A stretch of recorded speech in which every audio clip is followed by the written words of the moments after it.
দর্শক, আমি প্রদীপ কুমার না টিভি10 শিলচরে আপনাদের স্বাগত জানাচ্ছি। দর্শক, বর্তমানে আমি Silchar Hailakandi road state Bank New Silchar ব্রাঞ্চের সামনে আছি।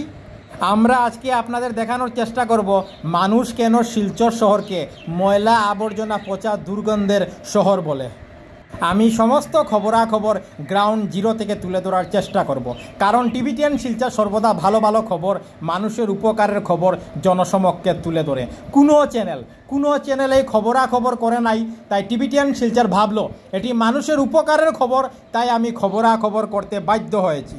দর্শক, আপনারা দেখতে পাচ্ছেন Silchar Hailakandi State Bank New Silchar ব্রাঞ্চের সামনে বিশাল পরিমাণে ময়লা আবর্জনা ফেলে রাখা হয়েছে এবং তা থেকে পচা দুর্গন্ধ বেরোচ্ছে, যা সহ্য করার বাহিরে। মানুষ এই জায়গা পার হওয়ার সময় নাকে হাত দিয়ে অথবা নাকের রুমাল দিয়ে এই জায়গা পার হচ্ছেন, মানুষকে অনেক কষ্ট ভোগ করতে হচ্ছে। শিলচর শহরে জায়গায় জায়গায় এই রকম বিশাল পরিমাণে ময়লা আবর্জনা ফেলে রাখা হয়েছে এবং তা থেকে পচা দুর্গন্ধ বেরোচ্ছে। সেই কারণে মানুষ শিলচর শহরকে ময়লা আবর্জনা পচা দুর্গন্ধের শহর বলছে। শিলচরবাসী হিসাবে এটা আমার কাছে খুব দুঃখজনক এবং লজ্জাজনক বিষয়। ভারতের প্রধানমন্ত্রী নরেন্দ্র মোদীজি উনি সমস্ত ভারতবর্ষে স্বচ্ছ ভারত অভিযান শুরু করেছেন, কিন্তু শিলচর শহরের জায়গায় জায়গায় এই রকম অস্বচ্ছ পরিবেশ প্রধানমন্ত্রী নরেন্দ্র মোদীজি স্বচ্ছ ভারত অভিযানকে কলঙ্কিত করছে। আমি সমস্ত খবরাখবর গ্রাউন্ড জিরো থেকে তুলে ধরার চেষ্টা করছি।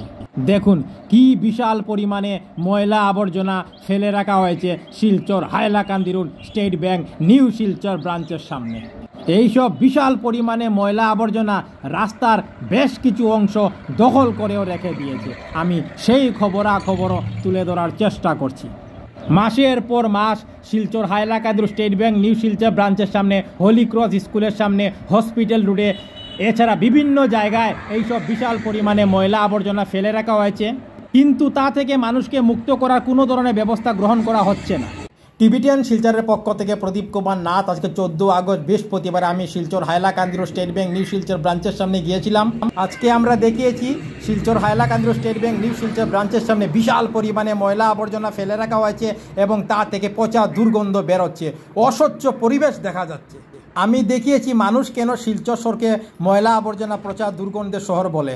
সমস্ত খবরাখবর গ্রাউন্ড জিরো থেকে তুলে ধরার চেষ্টা করছি। ধন্যবাদ টিভি10 শিলচর প্রদীপ কুমার নাথ, ধন্যবাদ।